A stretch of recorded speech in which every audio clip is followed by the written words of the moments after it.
In the fascinating world of ancient Rome, marriage looked very different from how we see it today.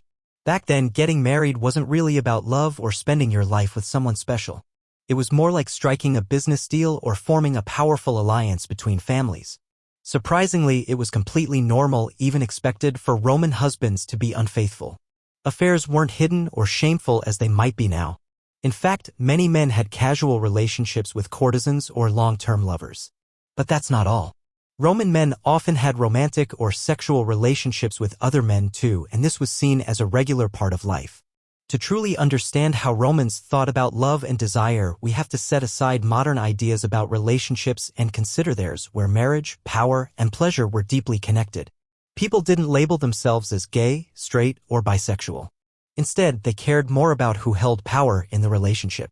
In a typical man-woman relationship, the man was viewed as dominant, the giver, while the woman was the receiver.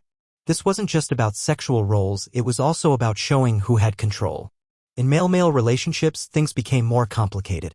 One partner had to take on the more submissive receiver role, which was seen as feminine and carried social stigma for adult men unless the younger partner was still a teenager. One well-known form of same-sex relationship was called pederasty. In this arrangement, an older man, the erasts, formed a bond with a teenage boy, the eraminos. These relationships weren't just romantic, they often included mentorship, education, and help with advancing in society.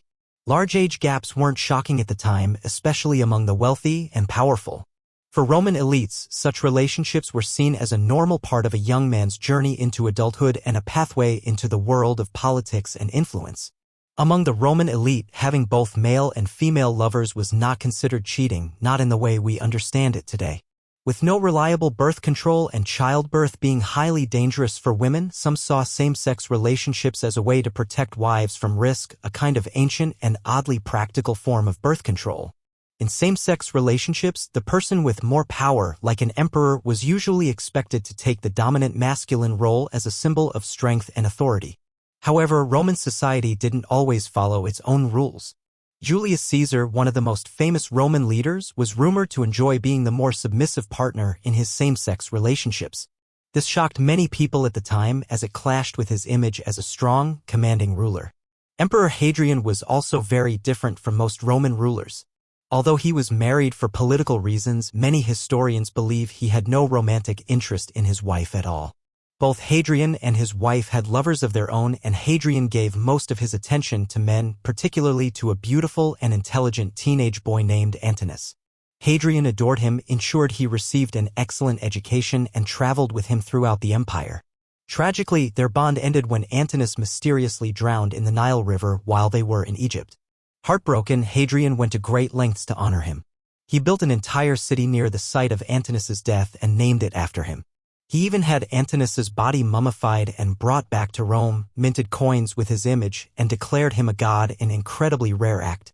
Worship of Antinous spread across the empire. Hadrian wasn't the only emperor with unusual love stories. Emperor Nero also had romantic relationships with men, but his actions shocked even the Romans. While most emperors chose lovers from palace slaves and still treated them as such, Nero took a different approach. He held full wedding ceremonies. In one case, he married a former slave named Pythagoras, with Nero himself wearing the bridal veil and playing the role of the bride. This confused the public, who expected their emperor to be the dominant masculine figure. Later, Nero married another young male slave named Sporus. This time, to satisfy public expectations, he took on the masculine role himself, showing how even emperors had to balance personal desires with societal norms. However, some of Nero's actions would be considered deeply disturbing by today's standards. To ensure that he appeared as the dominant male in his relationship with Sporus, Nero had the boy castrated, a cruel act committed purely for the sake of control and image. There are other accounts of Nero being abusive toward his lovers, though it's difficult to know what's true.